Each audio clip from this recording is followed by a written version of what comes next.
More now on Donald Trump's legal reckoning and his reprehensible words. The Manhattan grand jury is home for the weekend, back on Monday. But Donald Trump is not waiting. A week of attacks on prosecutor Alvin Bragg crossed into reckless incitement after midnight.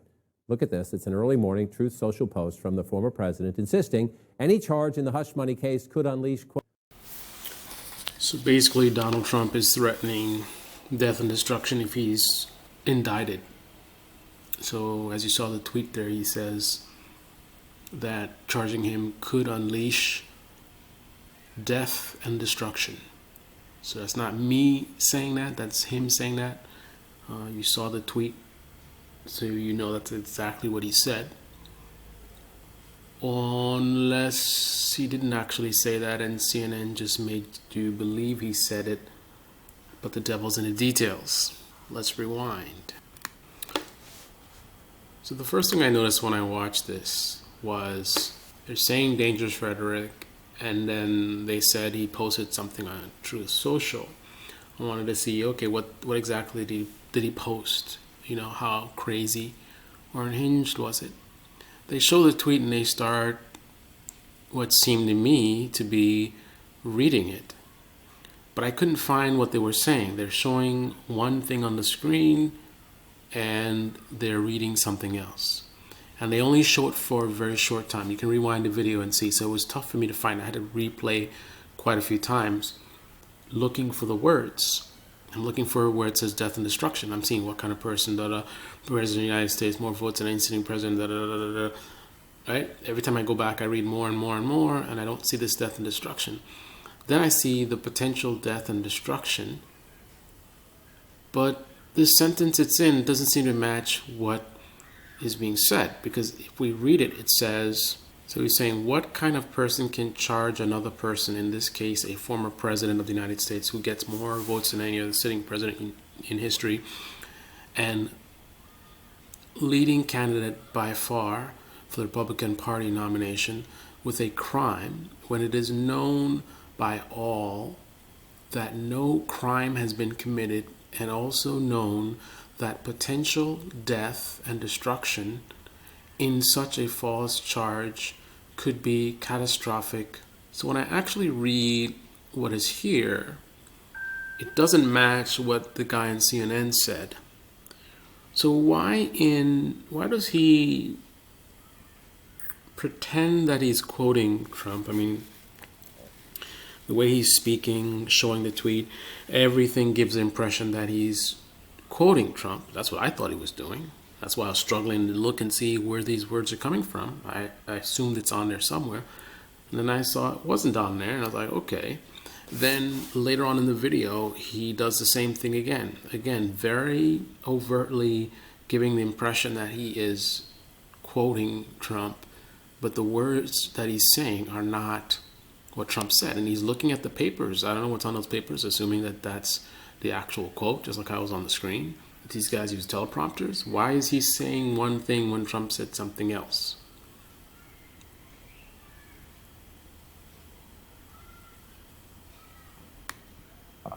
Stolen Kano Youngs of the New York Times and NPR's Tamara Keith. Death could unleash death and destruction. Catastrophic for our country.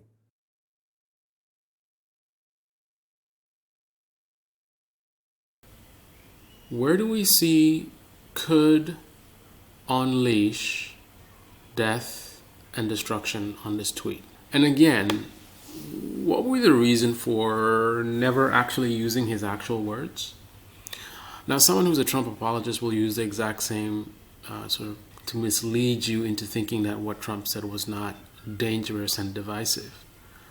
That is not what we're doing here. You know, we saw what happened on January 6th. The idea that the outcome was not something to be expected is ludicrous. The idea that after seeing that outcome, tweeting something like this and not expecting it to potentially lead to something like that is ludicrous, right? Words have consequences. I can't go around calling random women on the street sluts and not expect eventually someone to slap me or someone's boyfriend or husband to punch me in the face, right? I have a right to say whatever I want to say, right? This is, we have freedom of speech in this country, right? So I have a right to go around and call random women whatever I want to, right? So it's not like I'm breaking the law by calling a woman a whore or something like that. However, I should expect that there might be some consequences of doing so. Eventually, I'm going to do it to the wrong person. Using the kind of rhetoric that Trump used that led to January 6th.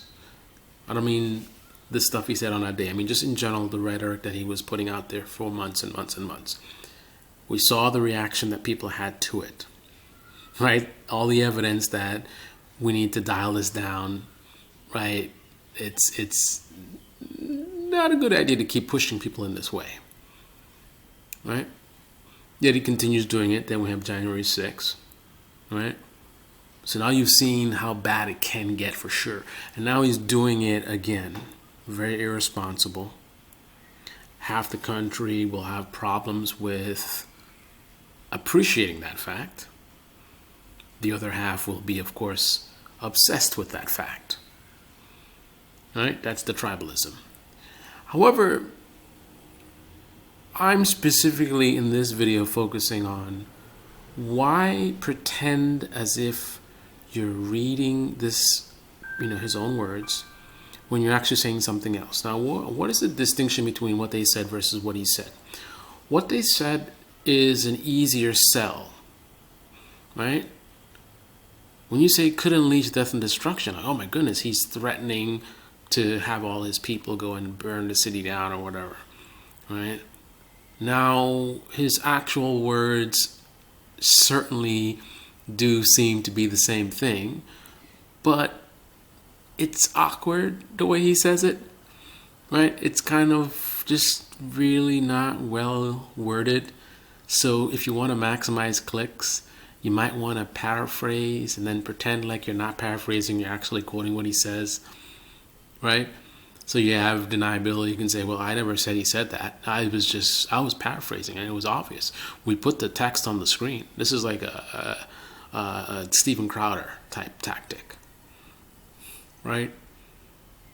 So the essence of what they're saying, I would say, is more or less accurate, but they're deceiving people by pretending that he said what he didn't actually say, even though his meaning seems to line up with the meaning that they are attributing to his words, right?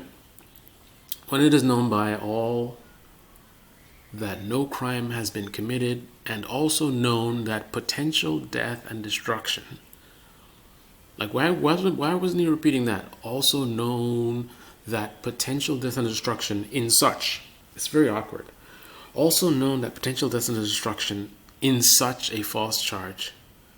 So he's saying that there is potential death and destruction in the false charge. So the way, if I were to read this literally, the way he's constructing the sentence, the charge itself has within it potential death and destruction, right? He's not saying the charge would lead to death and destruction. The way he's wording it, it's the charge itself that has potential death and destruction. So that means his wording is giving life to the charge. The charge has the ability to do harm. So imagine the charge is some kind of evil creature, right? And when this creature is deployed, potentially people are going to die and get hurt, right? Obviously, we know the charge itself is not doing that, but that's the way he words it. So it's very awkward. So if you were to be accurate to what he's saying, it just wouldn't sell as well. So to me, they kind of cleaned up his words to make it make more sense, right? I think if he had written this better and not so sloppily, perhaps they would quote his actual words. But because his words are sloppy, they decided to twist it and make it seem like he said something that he didn't. But yet again, and this is how they keep losing to the right-wing media, because this is opening the door for someone in the right-wing media to go and say that they're misleading their audience in terms of trying to make it look like he's instigating violence when he's not, right? His quote is definitely potentially going to lead to violence, as it has done in the past, for sure. The fact that the media is paraphrasing him but pretending to quote him, capitalistic manipulation, but not quite misleading in terms of the substance. Those are my thoughts. This is Baby Channel. Debate me in the comment section below. Click on the like button, subscribe, smash that bell, and be well.